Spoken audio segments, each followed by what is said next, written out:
Mira, dicen que un emprendedor es una persona que se tira un avión y arma el paracaídas en el camino.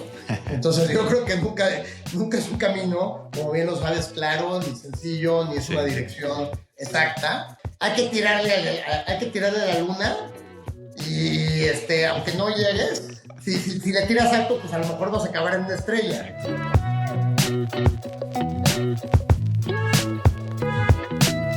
Bienvenidos a un episodio más de Evoluciona y Vende Más, en donde nos enfocamos en mejorar como individuos para emprender, para ser mejores vendedores, familiares, padres, hijos, hermanos, líderes. Y hoy tengo a un invitado que es un vendedor nato, que es Gabriel Magún Galicot. Él es se autonombra un emprendedor en serie. Aquí nos platica un poco más. Hoy está en Dialo. Muy interesante la plática que tenemos sobre qué es Dialo y lo que traen en mente. Él en su momento fue fundador y CEO de Telfin, también una empresa de telecomunicaciones, y también está actualmente en el consejo editorial de Mundo Ejecutivo. Así que si estás en el mundo de los negocios, sabrás que es Mundo Ejecutivo, un canal bastante grande y reconocido en México. Si no, ya vas a ver. Pero fuera de cualquier introducción que pueda dar sobre Gabriel, en esta plática tan poderosa nos comenta unas historias, de verdad su capacidad de narración es muy interesante y nos platica cómo fue entrando en este mundo de las ventas, los retos a los que se enfrentó, sus primeros emprendimientos y cómo hubo estos puntos de hacer o no hacer en donde lo llevaron a otro punto de éxito, de logros, de realizaciones. Y es justo uno de los principales dolores que detecto en los vendedores con los que trabajo, los vendedores hoy en día, que están en todas estas resistencias, estas paredes bloqueándonos hacia el éxito. Y muchos abandonan, ¿no? Tal vez la primera no, pero sí la segunda, la tercera. Y aquí Gabriel nos platica cómo a su corta edad pasa estos puntos de resistencia, lo cual hoy lo convierten en un emprendedor resiliente, disciplinado, y cómo todavía igual, aún así, tiene estas ideas limitantes, bloqueos que aquí nos comenta. Así que estate listo con tus notas, con tu cuaderno, muchas cosas que hacer. Si vas manejando, pon atención. De verdad que tiene unas muy buenas historias. Te vas a llevar con conocimiento para aplicar y sobre todo algunos pensamientos para ajustar y seguir mejorando. Así que vamos con Gabriel. Gabriel, bienvenido. Muchas gracias, Isra, gracias por invitarme. Un placer, gracias a ti por estar aquí. Es un gusto tenerte porque eres un vendedor nato. Te conozco desde hace un par de años más o menos y fue una historia curiosa de cómo dimos, pero al final creo que desde el principio me quedó muy claro como tu posición en cuanto al emprendimiento y las ventas, y creo que tienes mucho que aportar, mucho valor, sobre tu experiencia, que pues a todos los que nos escuchen van a llevarse con varias cosas para anotar. Pero entonces cuéntanos de tus propias palabras, cuéntanos un poquito más quién eres, qué haces, Gabo. Pues muchas gracias por esta invitación, Isra. Soy apasionado de las ventas. Me considero un emprendedor en serie. He emprendido varias empresas. La mayoría ha fallado. Pocas he tenido éxitos. Algunos éxitos pues, buenos. Y siempre me ha encantado el tema de las ventas porque creo que es una habilidad que deberíamos de tener todos. El vender no es vender por vender. Cuando tú vendes, te vendes a ti mismo. Es una manera de comunicar de manera proactiva las ideas que tienes y hacer proyectos realidad, ¿no? Entonces, todo lo que tiene que ver con metas me encanta. Desde que estaba en la universidad, me acuerdo perfecto, yo estudié en Estados Unidos, que decía, las carreras de negocios no enseñan las habilidades que necesita un emprendedor. Un emprendedor necesita habilidades de comunicación, necesita aprender idiomas, deberían de poner en todas las carreras de negocio la clase public speaking, ¿no? Y para aprender a hablar en público. Y creo que las ventas están relacionadas con conexión, con comunicación y con poder transformar tus ideas para poder lograr más cosas. Entonces, feliz de platicarte mi experiencia, mi trayectoria y gracias de nuevo por esta invitación. Muy buena definición. ¿Qué fue lo primero que te trajo a las ventas? ¿Familia? ¿Tú solito? ¿Cómo empezó tu mundo por ahí? Qué buena pregunta. Yo vengo de una familia de empresarios. Pero así que hay familias que son familias de doctores, hay familias que son familias de abogados. Mi familia todos son empresarios. Y desde chico, yo nací en México, orgullosamente. Me fui a vivir a San Diego cuando tenía 13 años. Mis papás se divorciaron y acabé en San Diego, donde vive la familia de mi mamá. Y pasé mucho tiempo cercano a mi abuelo. Mi abuelo es un señor que ha hecho muchos negocios el transcurso de su vida, y a mí me encantaba ir a trabajar con mi abuelo. Okay. Los hermanos de mi mamá son también empresarios que empezaron de la nada, que han hecho empresas bastante grandes. Y yo cuando tenía 14 años, yo dije, oye, yo quiero trabajar contigo. Y me quiero trabajar contigo, y vivía con mi abuelo. Y me decía, es que si yo te llevo a trabajar, ¿tú qué valor vas a aportar? ¿Qué sabes hacer? No sabes hacer nada. Nada de vente, yo te llevo, aquí te sientas, No, ¿no? ¿Qué vas a hacer no, ahí? o sea, eso también sucedió, pero yo quería Sí, ya trabajar con él formalmente. Le decía en las tardes, en los fines de semana, obviamente yendo a la escuela. claro. Y me dijo mi abuelo, pues demuéstrame que puedes hacer algo y te jalo trabajar conmigo. Y tomé el reto y a los 14, 15 años se me ocurrió una idea. Me di cuenta que todos los estudiantes, cuando acababan los semestres escolares, se deshacían de sus libros de texto y los dejaban tirados. Y me di cuenta que esos libros de texto valían mucho y a los estudiantes ya no les importaban. Entonces, mi primera inversionista fue mi mamá. Mi mamá me dio dinero para empezar a comprar estos libros. Descubrí una plataforma que no era muy popular en esas épocas, que se llamaba Amazon. El día de Ajá. hoy todo el mundo la conocemos. Órale. En esas épocas la plataforma más popular de ventas era eBay.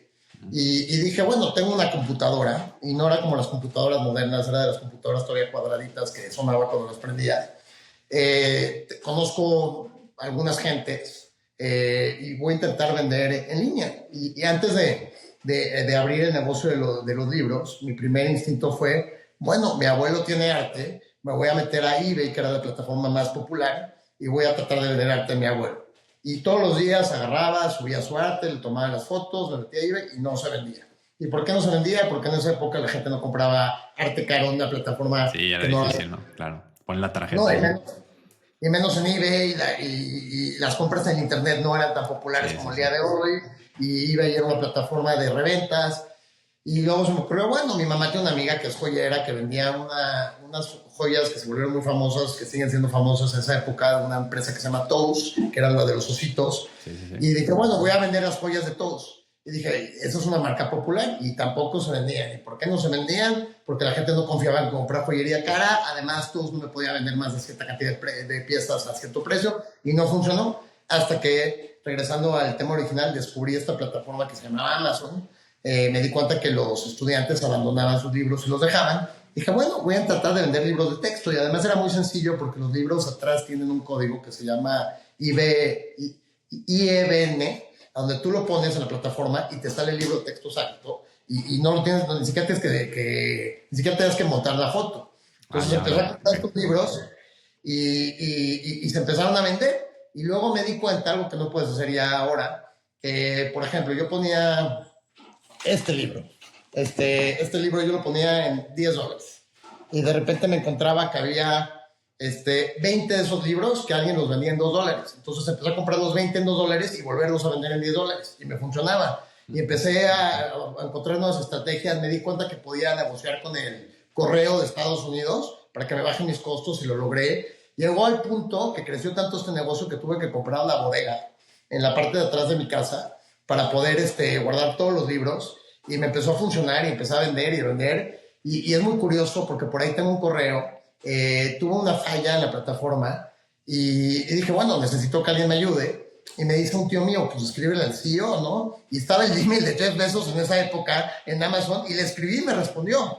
Sí, Y ahí porque en esas épocas estaba bastante involucrado y respondiendo todo lo que fuera y él hacía todo no había casi. tanta gente.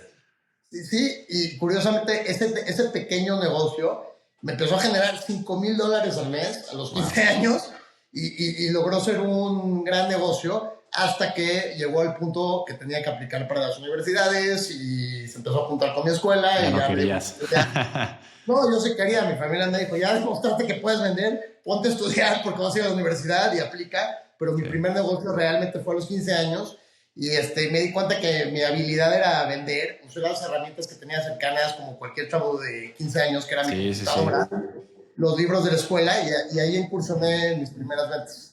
A ver, está muy interesante esta historia porque encuentro varios puntos en donde eh, primero tu abuelo te pudo haber dicho, sí, claro, mi hijo, vente para acá, aquí te damos chamba y tal, ¿no? Pero justo el hacerte esa pregunta de ¿no? un abuelo sabio que es hombre de negocios, que sabe que regalarte las cosas no te va a llevar a ningún lado, es que demuéstrame qué puedes hacer, y eso entonces crea esta necesidad en ti de qué puedo demostrar, qué puedo hacer, ¿no? Entonces empiezas ya con otra mentalidad de detectar qué puedes vender. Ahora, detectaste que los libros de texto los tiran, los que ya los llenaron, y para las otras personas pueden ser muy valiosos porque hay información que en algún momento van a necesitar. Te encuentras a Amazon. Amazon estaba creciendo, si fue hace 20 años más o menos. Más o Sí, menos. entonces fuiste los primeros vendedores oficiales de Amazon y empezaste a generar una lana ahí en Estados Unidos. Eso también te ayudó por la manera en la que compran, pero justo fue para ti un punto de decir, puedo generar esta cantidad de dinero a los 15 años, generar $5,000 al mes. Es como generar hoy 20,000, ¿no? Más o menos, a los 15 años. Entonces, esta gente que hoy en día dice es que no hay oportunidades, es que no sé qué hacer, es que ya está todo saturado, etcétera, es nada más encontrar cuál es ese punto en donde yo puedo tomar ventaja de las herramientas, la tecnología que hay hoy para poder avanzar, ¿no? Claro, no, y dices un muy buen punto. Otra cosa sabia que me decía mi abuelo, me dice, no, tú nunca pidas trabajo. Si quieres siempre tener trabajo, resuelve problemas. Entonces, siempre hay un problema que pueda resolver de la otra persona. En vez de aplicar por un trabajo, yo llegaría contigo y te preguntaría, oye, Isra, ¿qué estás haciendo? Estoy haciendo X, Y, Z. ¿Qué te falta? Me falta eso. Y si tengo la habilidad de resolverlo, Te me ayudo, sí. gustaría resolverlo y ni siquiera te tendría que pedir un trabajo. La oportunidad está en lo que yo puedo hacer que a ti te falte. Creo que Sí. todos tenemos algo que podemos hacer que a los otros nos falta. Sí, claro, y justo esto me ayuda a conectar a otro punto porque eres de las pocas personas, muy, muy pocas personas que conozco que tiene como esta, ¿cómo decirlo? Esta genuinidad, si es quizá la palabra. Eres un referenciador genuino. Te gusta referir gente, te gusta presentar.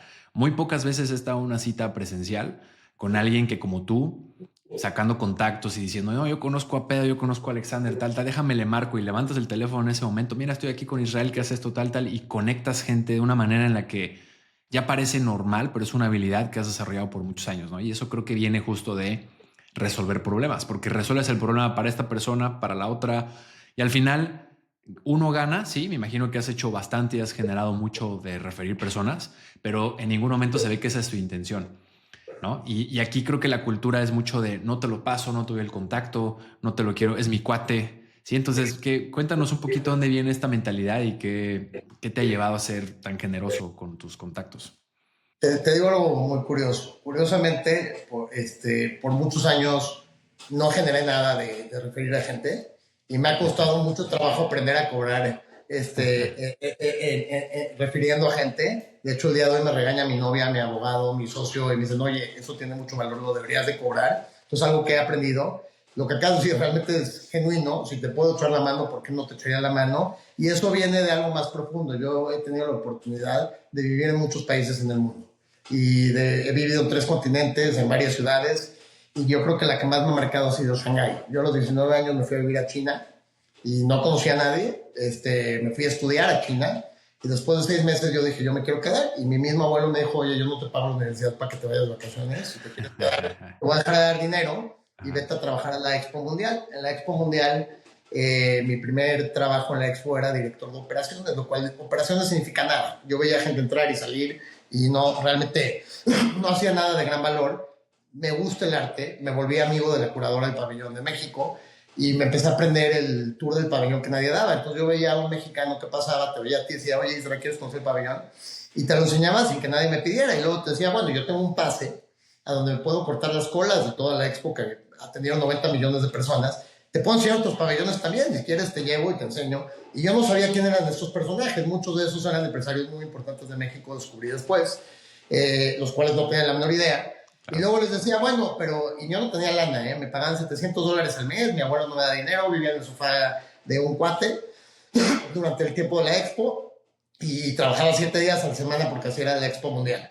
Y llegaba y empecé a conocer a gente y empecé a y al conocer a gente y llevarlos a lugares, pues en los restaurantes ya me ubicaban como el cuate que lleva gente importante, y en las discotecas, que es lo que te importa a los 19 años también, Sí, sí, pues sí. empecé a conocer a los gerentes, y empecé a conocer a los de las tiendas y a los de las galerías de arte, y la verdad es que me conecté muy rápido en Shanghái sin conocer absolutamente a nadie. ¿Y qué pasa? Desafortunadamente fallece el papá de la directora de protocolo del Pabellón de México y me habla el embajador un día y me dice, Gabriel, he oído muy buenas referencias de ti. eres el nuevo director de protocolo del Pabellón de México a los 19 años. Y el puesto de protocolo es el puesto que todos queríamos, porque era el puesto donde tienes a presidentes, a empresarios, a Sí, sí. artistas. Te los mandan Y a la ti verdad, directo. y me lo dieron directo por tratar de hacer cosas sin esperar necesariamente nada a cambio. Realmente me gusta aprender de la gente, me interesa, me gusta conocer a gente nueva. Se burla mi novia porque me dice, tienes amigos de todo, tienes amigos empresarios, tienes amigos hippies, tienes amigos, ahora sí que taxistas, De todos los sabores y colores. de todos los sabores y colores. Y mi referencia para tener un amigo es que sea buena persona y que sea interesante también, ¿no? Que de cierta manera. Y creo que en ese momento, pues, desarrollé la habilidad de poder conectar con diversas gentes que creo que la tenía también familiarmente. Mi mamá es muy parecida. Mi mamá siempre nos burlamos que pasamos a la calle y se encuentra todo el mundo, no importa si está en Italia, en China, en donde sea, y mi mamá se encuentra gente. Entonces creo que parte es, la aprendí en casa y creo que mi abuelo es igual de cierta manera. Y curiosamente, el haber conocido a mucha gente me hizo conocer a la directora de HSBC en China, en Shanghái, la cual yo estaba estudiando finanzas. Entonces yo dije, yo quiero trabajar en HSBC. Me dijo, no tienes el currículum para trabajar en HSBC. Dije, dame una oportunidad, insistí sin molestar, ¿no? Porque hay una diferencia entre insistir y hay una diferencia entre ser desesperante. Sí, sí. Al punto que me dijo, a ver, bueno, si tomas un examen y lo pasas, te puedo poner en la mesa de inversión de Latinoamérica. Y me puse a estudiar con amigos banqueros que me ayudaron y de repente me dieron la chamba y me habla mi abuelo y me dice, oye, ¿cuándo te regresas? Le dije, ya no voy a regresar. Y me dice, ¿cómo? Pues yo estoy estudiando finanzas y para trabajar en un banco ya me contrató un banco, ¿ya para qué estudio? Y en ese momento dijo mi abuelo, por favor, estudia. Le dije, si no me das dinero, pues no me alcanza para pagar la universidad. Y aceptó en pagarme la universidad en China, transferí mis créditos al campus de la Escuela de Finanzas de China, y empecé a estudiar y empecé a trabajar. Y en el transcurso me di cuenta, tocando el mismo tema de varias cosas, me di cuenta que después de trabajar en HSBC, me contrata JP Morgan. Cuando trabajé en HSBC en las mañanas estudiaba, en las tardes iba a HSBC y en las noches iba al Consulado de México a hacer el cierre de la Expo con mi iPod, cuando todavía había iPod, para ganarme una lana extra. Ajá. Y luego me contrató HSBC y me di cuenta que yo ganaba más dinero que los analistas en HSBC porque yo era vendedor. Y dije, ¿cómo puede ser cuando estos cuantos te matan haciendo horas que yo que gane más? Y creo que en ese momento aprendí a traducir la manera en la que los banqueros explicaban conceptos que no eran fáciles de entender para la persona común, inclusive para mí, porque a mí me costaba trabajo entenderlos, entonces los explicaba de la manera en la que yo los entendía. Y creo que ahí me empezó a dar fruto la habilidad de saber vender.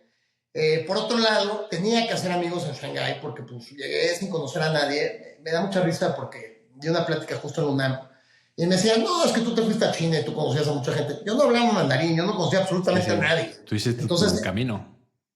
El conocer a gente, ni mi familia conocía a nadie.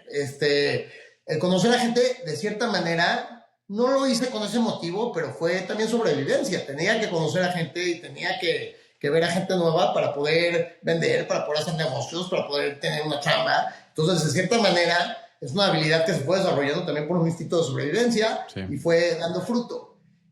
Ya para cerrar este punto, conforme fui avanzando en banca, me di cuenta que a mí me gustaba convivir con gente, me gustaba estar cercano de gente y me di cuenta que ese no era mi camino.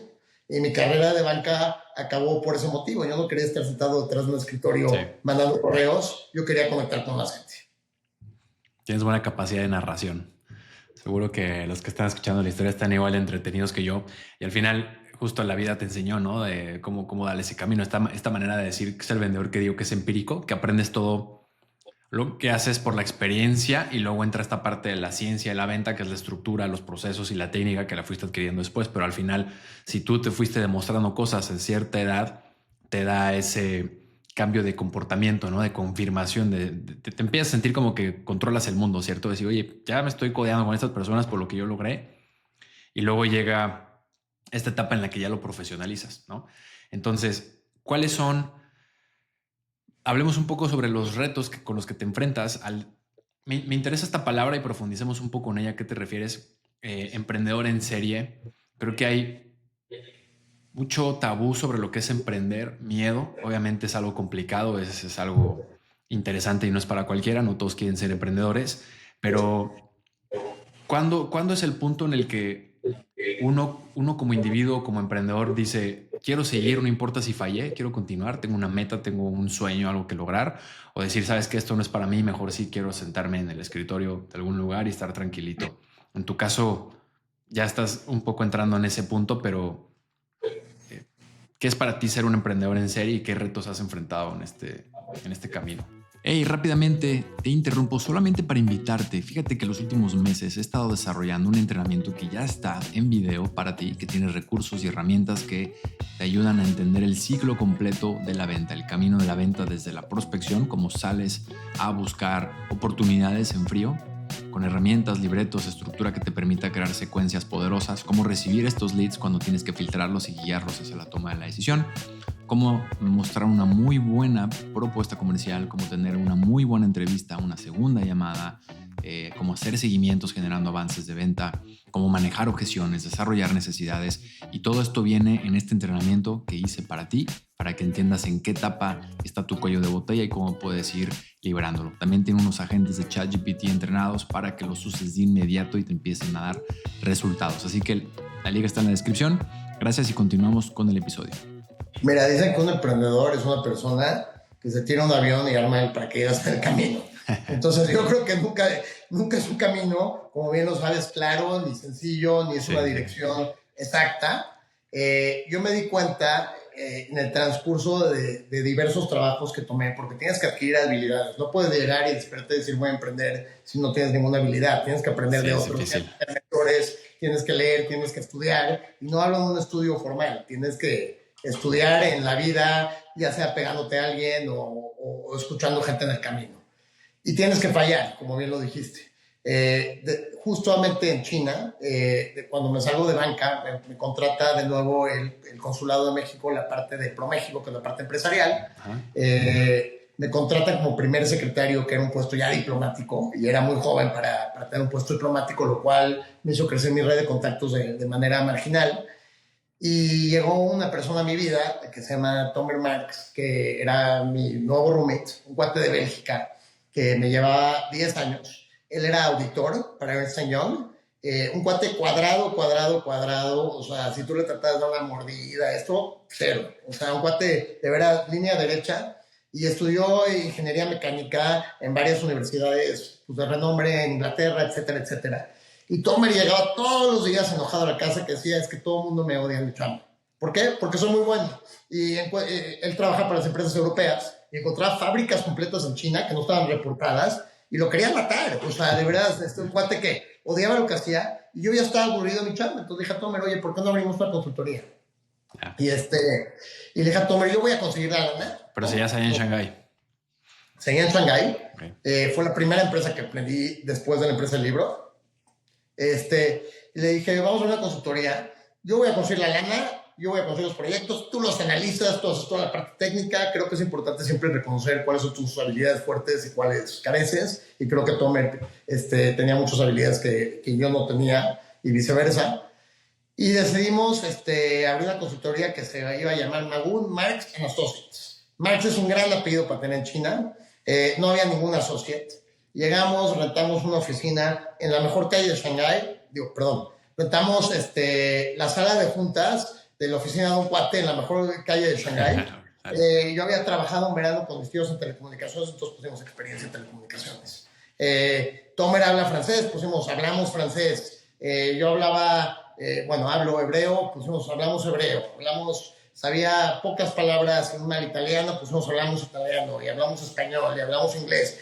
Le copiamos el logo a la familia Medici, de cierta manera, para que parezca un logo como antiguo, y le hicimos una M doble, porque era Magun y Marx, y parecía que era una empresa que llevaba 300 años y una página web preciosa. y de repente conseguimos que un banquero en Nueva York, papá de un amigo, nos pasara nuestro primer proyecto. Y ese primer proyecto era una granja eólica en Estados Unidos que buscaban X cantidad de inversión. Entonces yo agarré en Google, como persona normal, y dije, bueno, ¿quiénes son las gentes más ricas de Shanghái? Punto.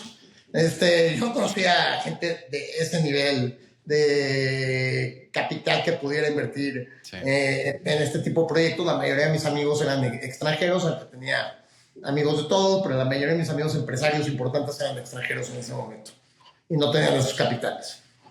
Y me puse a escribirle a diferentes empresas y hablar y insistir y hablar. Y de repente un día me llama un señor y me habla este cuate Tommy y me dice, hola Gabriel, ¿cómo estás? Habla Tommy, hola Tommy, muy bien. Entonces, oye, ¿te quiere ver el señor Chris? Yo no sabía quién es el señor Chris, no tengo ni la menor idea.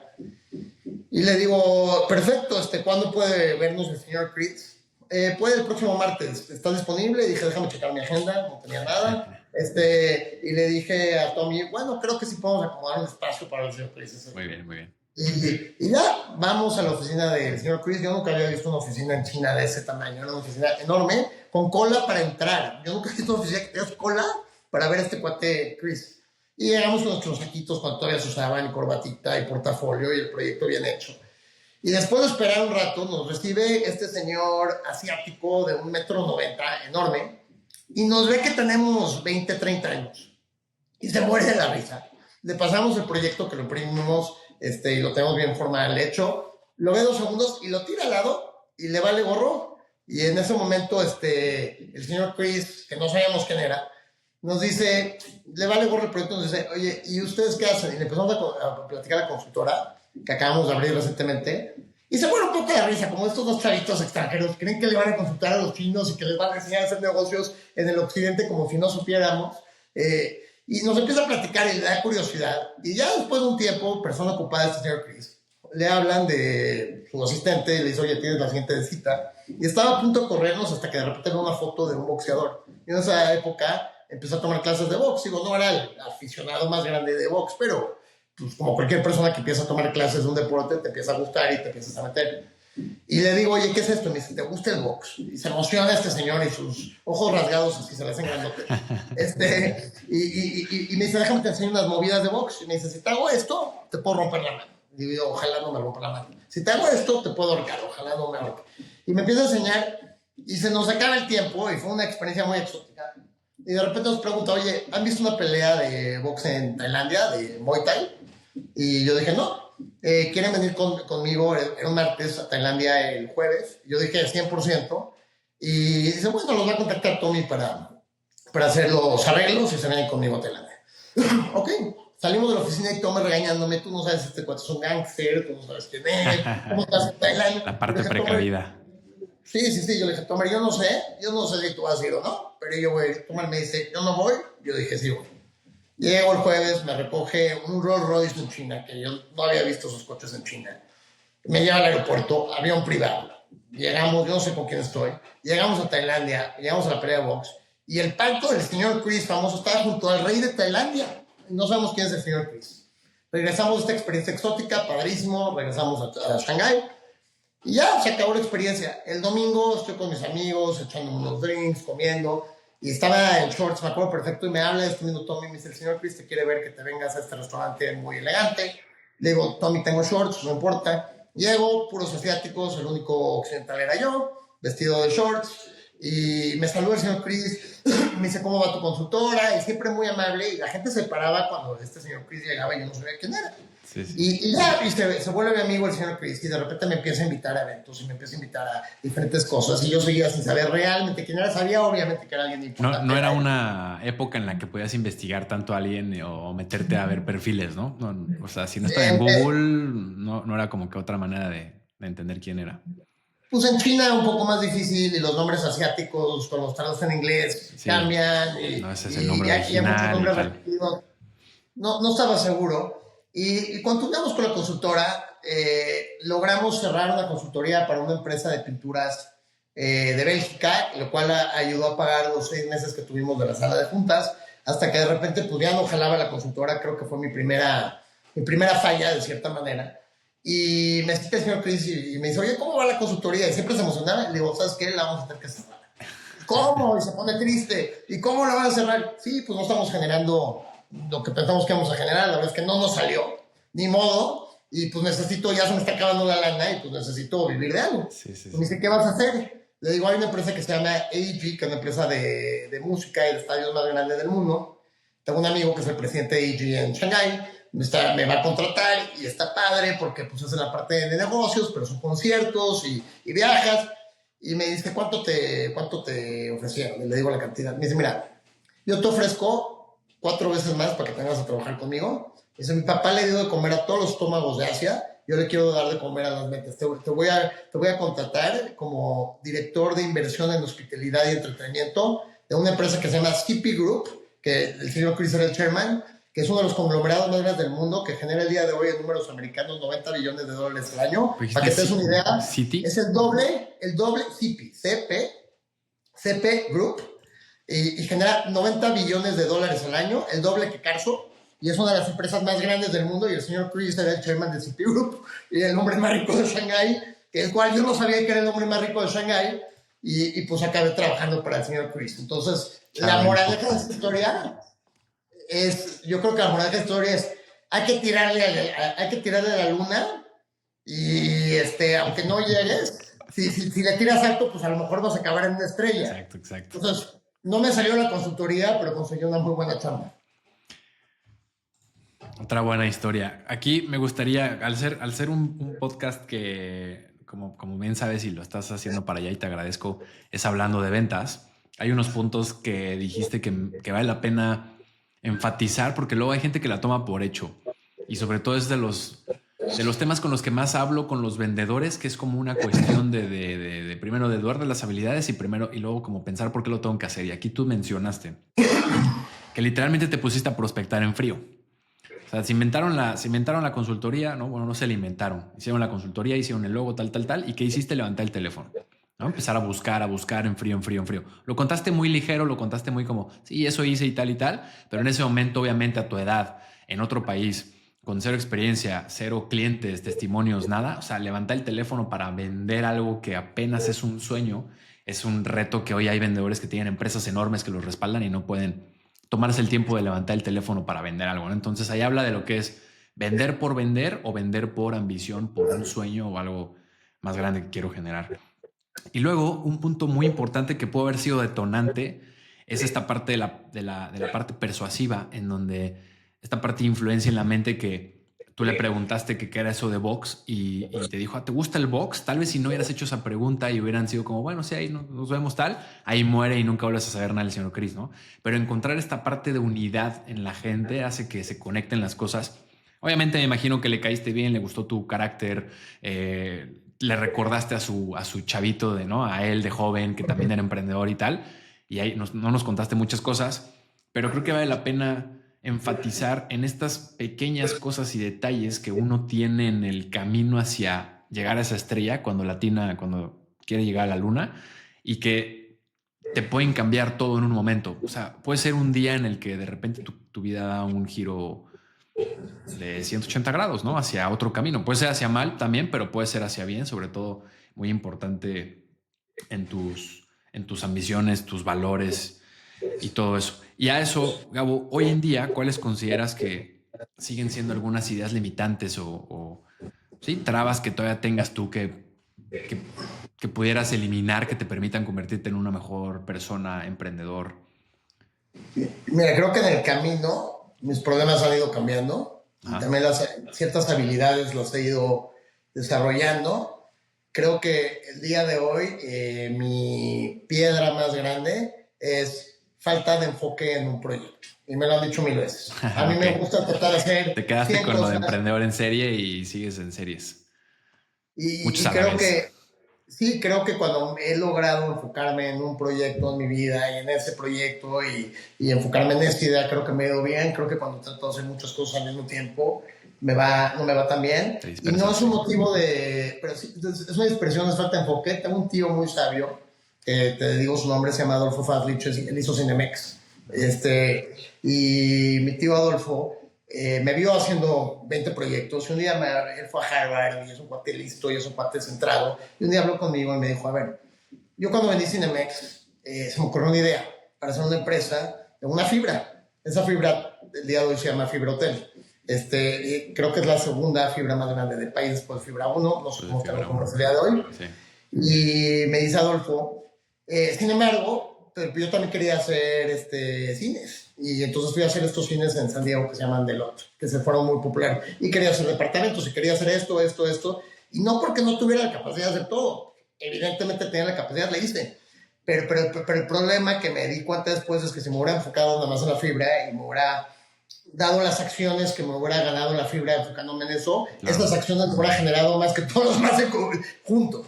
Entonces, yo creo que lo que me pasa es que me da curiosidad muchos temas, me gustan muchas ideas, creo que son buenas ideas y me cuesta luego trabajo definir cuál es la buena y cuál enfocarme. Creo que siempre es bueno, normalmente cuando alguien funda una empresa y tú la has vivido, normalmente hay dos founders, no hay uno.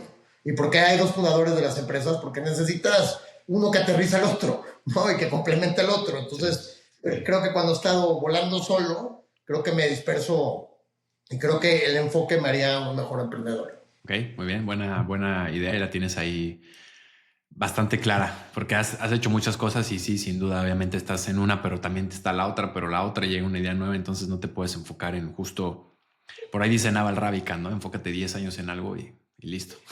Ahora, Sí. hoy en día, ¿en qué estás enfocado? Tengo entendido que estás en Dalio, platícanos un poquito más de eso y de mundo ejecutivo también. ¿Tú sabías que la gente relaciona el valor con la gente que se lo presentó? Digamos, ¿cuántas personas no te han invitado por ahí a escuchar algo, te han presentado un libro y porque te generó valor, conectas ese valor con esa persona? Así que puedes generar lo mismo al presentarle este episodio, este canal a personas que conozcas, compañeros, vendedores, familiares. Eso también me ayuda a mí a crecer. Así que si esto te gusta y a mí me vas a dar a entender también que lo haces para que puedas seguir creciendo, haciendo más videos, generando este tipo de contenido, trayendo mejores invitados, agradezco que lo compartas, que te suscribas, que dejes un comentario, cualquier cosa que ahí me dé a entender que vamos bien y que tenemos que echarle muchas más ganas, porque solamente gracias a ti, a compartirlo, a escucharlo, es que yo puedo seguir creciendo y esto llegar a mucha más gente. Seguimos en el episodio. Con mucho gusto. Dialo surgió como una oportunidad después de la venta de Telfin, que era la empresa de telecomunicaciones fintech que tuve anteriormente. Me di cuenta de errores o mejoras que se podían hacer en esa misma empresa. Las telecomunicaciones no necesariamente me apasionan. La gente cree que es lo que me apasiona. Me apasionaba resolver problemas que no habían sido resueltos en el mercado y fallas del mercado. Y eso puede aplicar para cualquier industria y eso es lo que me emocionaba. Cuando hicimos Telfin en Dialo, ya conocí a mi socio, Rolando Forte, mi socio actual. Él ya había fundado Dialo originalmente.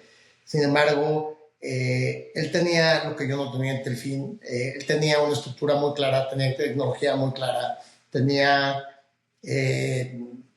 habilidades técnicas que yo no conocía. En Telfin yo era de los 3 empleados más grandes de la empresa y tengo 35 años. En Dialo todos son más grandes que yo, lo cual también esa experiencia te da cierta apertura para aprender. Y lo que no tenía Dialo era justo esta fuerza de ventas. No tenían los clientes suficientes. Entonces, el haber estado en Telfin, el haber podido, también el capital que tuvimos en Telfin, creo que le pasa a muchos startups al principio, de repente recibes todo este capital y no sabes en qué gastártelo y empiezas a gastártelo en cosas que no necesitas gastarte. Y lo que pasa, si lo tomas de una manera positiva, es que también aprendes. También me di cuenta de muchas cosas que sé que no funcionaban, que las había podido probar con ese capital. Entonces me integré a Dialo como socio, llevé una cartera de clientes importante y fue cuando entré a Dialo como socio. Dialo es una plataforma la cual me ha permitido generar el día de hoy, me ha permitido tener algo constante. Sin embargo, yo sabía que me faltaba algo internamente, algo más que generar además de Dialo. Curiosamente, algo que dijiste al principio, yo he hecho muchos favores y he conectado a mucha gente y históricamente no sabía cobrar de eso. Este año le ayudé a hacer una agenda muy importante con 5 o 6 de los empresarios más importantes del país, a la familia Langer de Moderna, y les logramos levantar $20 millones. Okay. Y yo no sabía cobrar. Y ahora sí ya cobraste bien. Y lo logré cobrar. Y luego un artista muy famoso quería hacer un museo, muy famoso. No voy a decir quién porque él va a anunciar el museo. Y lo conocí con la gente de Bimbo para que pueda ser un museo del niño. Y ese proyecto todavía no cobro, pero es otra idea que se nos ocurrió. Y así empezaron a salir diversas ideas. Y dije, bueno, necesito crecer. Me di cuenta que tuve muchos proyectos cuando terminé Telfin. He tenido 7 ideas que creo que son buenas para desarrollar, que es la parte de enfoque que mencionaba. Y Dialo empezó a funcionar y de repente me di cuenta, dije, no, necesito generar un flujo, necesito tener flujos constantes para poder creer en ideas más grandes, porque si no tengo un flujo no puedes vivir del aire. Entonces, mi abuelo siempre me dijo que hay 3 tipos de negocios, corto plazo, mediano plazo y largo plazo. ¿Y cuál es el más importante? El corto plazo, porque eso vives. ¿Y cuál es el segundo más importante? El mediano plazo, y ya cuando tienes esos dos puedes ver largo plazo. Entonces, he logrado este año, entre proyectos, si le quieres llamar consultoría, más Dialo, etcétera, acomodar proyectos que sí he cerrado, que me están generando un flujo, para poderme enfocar en cosas más grandes. Y el proyecto que decidí tomar es que estamos bastante avanzados y pensamos lanzar el próximo año. Es una empresa de drones de logística. Y ese proyecto me apasiona, se me hace disruptivo, se me hace diferente. Okay. Para repartir, para delivery de paquetería. Sí, por ahí, logísticamente. Que me preguntas, sí, hay 4 tipos de empresas de drones en el mundo, obvias. Una, le puedes llamar mini empresario, yo sí creo que son empresas. El cuate que agarra su drone de DJI y filma bodas y filma eventos, pues es una empresa porque genera dinero, ¿no? Entonces, el número 2, yo diría que es los drones, que también ya hay muchos, los que buscan agua bajo la tierra, cuerpos, petróleo, etcétera, y de esos es muy buen negocio, pero también hay muchos. El número 3 es un negocio un poco más caro y también hay varias empresas, pero es un poquito más sofisticado. Muchos de esos son israelíes principalmente y son los drones de seguridad. Son los drones que usan policías, son los drones de monitoreo, son los drones de guerra y la verdad es que yo no soy una persona que me atrae meterme en ese tipo de temas. Además de, sí. Además necesitas capitales muchísimo más grandes, contratos de gobierno, etcétera, y no es algo que me atrae. Y el cuarto tipo de empresas de drones son los drones de logística.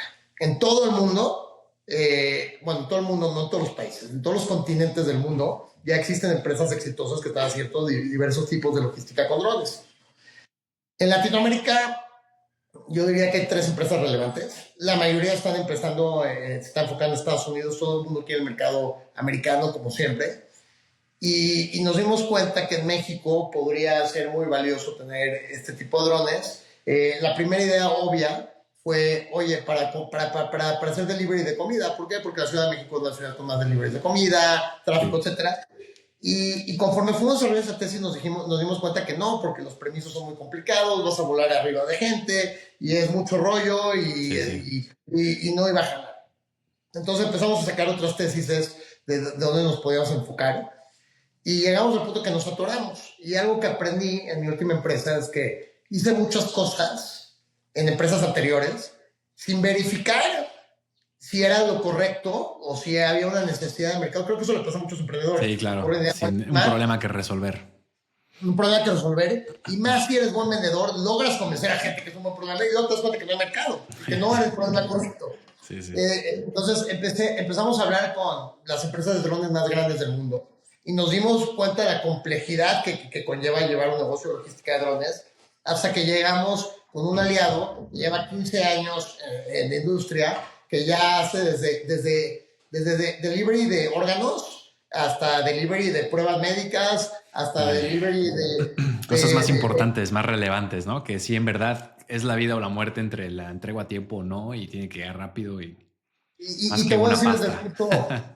No, son cosas más importantes que, claro que sí. Eso es algo que siempre me ha importado como emprendedor, ser un emprendedor socialmente responsable y no lo digo de dientes para afuera, participo en muchas organizaciones que se dedican a hacer cosas socialmente relevantes a donde genero nada. Mi abuelo asegura que soy la persona más pobre en más consejos de México, ¿no?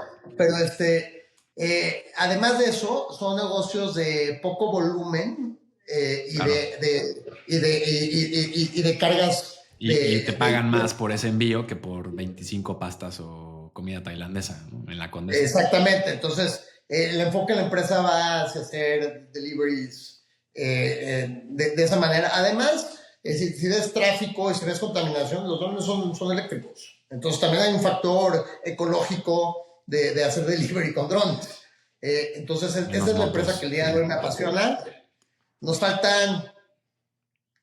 me di cuenta que yo no tengo la capacidad de hacer todo. Yo no estoy creando la tecnología, estoy comprando los drones, me estoy aliando con gente que tiene experiencia, estoy creando justo las estrategias comerciales que creo que podemos desarrollar mejor, que han desarrollado otras empresas, para ser más exitosos desde el punto económico. Entonces, ahora sí que, curiosamente, que me encantó que me metas este podcast porque siempre he recaído a ventas. Cuando yo estaba en Interfin, yo era el CEO y me despertaba muchos días y de repente me sentía un poco fraude porque yo no soy de marketing y yo soy de finanzas y todo el mundo me pregunta a todos. Y llegó el punto donde yo agarré a mi CFO y a mi CEO y dije, ¿ustedes van a operar la empresa? Corrí a mi director de ventas porque no encontré un director de ventas bueno y ese talento es difícil de encontrar. Dije, yo voy a ser director de ventas, ¿no? Entonces, sí es una habilidad que creo que podemos hacer bien y creo que es la habilidad que puedo hacer mejor que crear tecnología. ¿Podría crear tecnología? Sí, podría. He creado tecnología. ¿Me va a costar trabajo? ¿Soy el mejor para crear tecnología? No soy el mejor. Hay un concepto económico que dicen que hay que enfocarse en lo que haces mejor. No, aunque sepas hacer todo. Contratas a los demás. Exactamente. Entonces, esa es la empresa que el día de hoy me apasiona, que estamos desarrollando. Todavía no está abierta, pero estamos bastante avanzados. Muy bien, suena bien. Innovando, porque eso ya parte para otras cosas, pero está muy bien. Vendiendo otra vez, vendiendo ideas, vendiendo...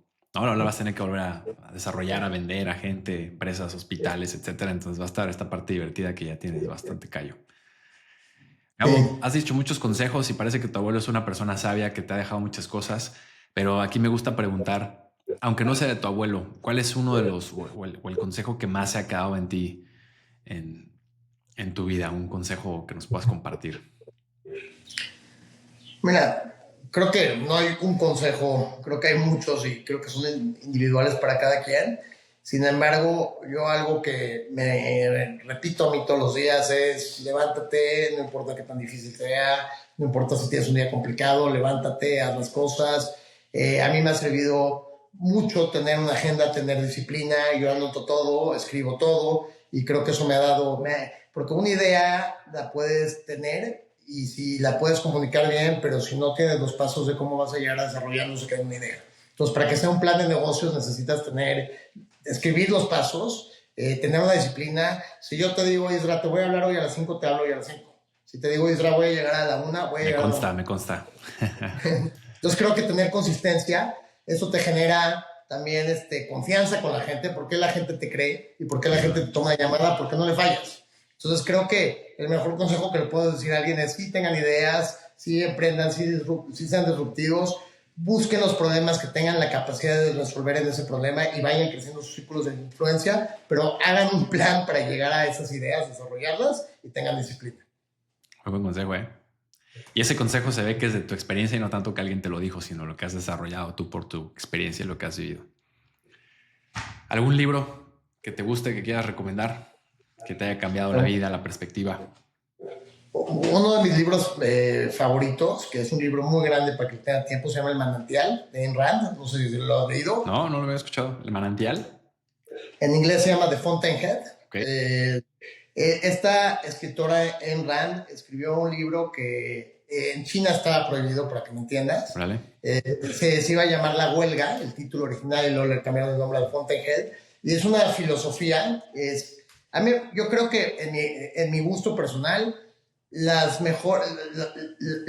habilidad más grande de escritura, y me encanta leer, es alguien que puede expresar algo en una novela, un concepto, que no te lo tiene que decir directo, te lo enseña con ejemplo. El libro se trata de un arquitecto que él tenía sus propios valores individuales.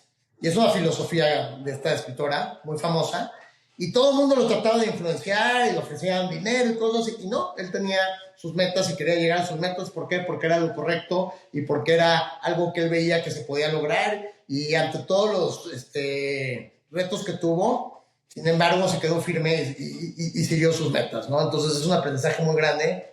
La filosofía de esta señora Ayn Rand dice que hay dos tipos de personas en el mundo: la gente que contribuye y la gente que se cuelga de los que contribuyen. En inglés le llaman los leeches, ¿no? Los movers and the leeches, la gente que mueve el mundo y la gente que se cuelga. Y creo que es un aprendizaje muy grande. Tú quieres estar del lado de la historia tú mueves el mundo y no eres de los que te cuelgas. Exacto, sí. Ya lo encontré el manantial. Pues interesante, buena recomendación. Muchas gracias. La gente que te quiera conocer, que quiera conectar contigo para cualquier cosa o seguirte, ¿dónde te pueden encontrar? ¿Dónde estás? Tus redes. Mis redes es Gmagun en Instagram, Gabriel Magún Galicote en Facebook, Gabriel Magún Galicote en LinkedIn y mi correo personal gabriel.magun@dialo.mx. Muy bien. En LinkedIn estás activo, ¿no? Ahí es donde más te veo subiendo cosas y estás en Mundo Ejecutivo también y bueno, muchas otras cosas que dan valor, generan, conectas, así que pues mucho que hacer y aprender de ti, mi buen Gabo. Muchas gracias por el tiempo que nos dedicaste y por tus valiosas historias con muchas moralejas y cosas que hay que llevar a la acción. Gracias a ti, de verdad, gracias por el espacio y pues feliz de conectar contigo y con tu público. Gracias. Que nos escucha bien hoy. Ya nos echaremos otra versión en vivo. 100%. Muy bien, mi Gabo. Gracias. Gracias a ti. Muy rápido antes de despedirnos, si todavía no conoces la comunidad de la evolución del vendedor en Ventas Sencillas, te invito a que lo hagas. Esta es una comunidad que cada vez irá creciendo mucho más, en donde he puesto todo mi entrenamiento, prospección, seguimientos, manejo de objeciones, cierre, negociación, persuasión y recursos que le doy a la gente que paga por la mentoría completa más de $5,000 y esto es por una cantidad muchísimo menor. Así que si esto te interesa y estás listo para evolucionar y para seguir llevando tus ventas al siguiente nivel y multiplicar tus ingresos, solamente regresa a Instagram y escríbeme comunidad y sabré que te tengo que enviar la liga y nos vemos por ahí para más contenido de valor.